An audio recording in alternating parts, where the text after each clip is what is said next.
ഞാനീ പറയുന്നത് പേടിപ്പിക്കാൻ വേണ്ടിയല്ല കേട്ടോ. ഒന്ന് കണ്ണടയ്ക്കുക എല്ലാവരും. ഞാൻ കണ്ണടച്ചു.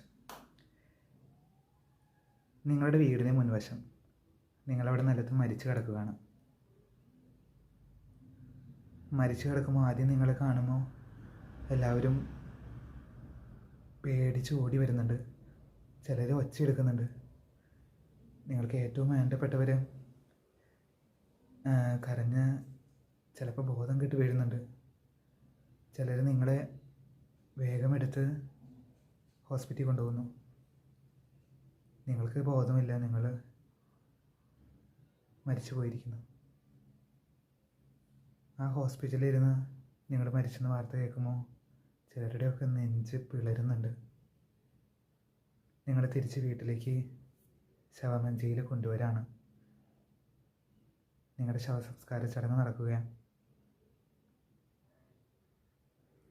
നിങ്ങൾ ചുറ്റും നോക്കുമ്പോൾ ഒട്ടനേകം പ്രതീക്ഷിക്കുന്ന മുഖങ്ങൾ കാണാം. എന്നാൽ അതിൻ്റെ ഇടയിൽ പ്രതീക്ഷിക്കാത്ത കുറച്ചൊക്കെ മുഖങ്ങൾ നിങ്ങൾക്ക് കാണാം. ഇപ്പോൾ അവരോടൊക്കെ മനസ്സുകൊണ്ട് ക്ഷമിക്കണം. അവരോട് ജീവിച്ചിരിക്കുമ്പോൾ കുറച്ച് സംസാരിക്കായിരുന്നു എന്നെല്ലാം തോന്നിപ്പോകുന്ന നിമിഷം നമുക്ക് വേണ്ടി എല്ലാവരും കണ്ണീര് വാർത്ത് പ്രാർത്ഥിക്കുന്നു. ദൂരെ നിന്ന് പോലും നമ്മളറിയാതെ നമ്മളെ അറിഞ്ഞു വരുന്ന ആൾക്കാർ. കണ്ണു തുറക്കാം.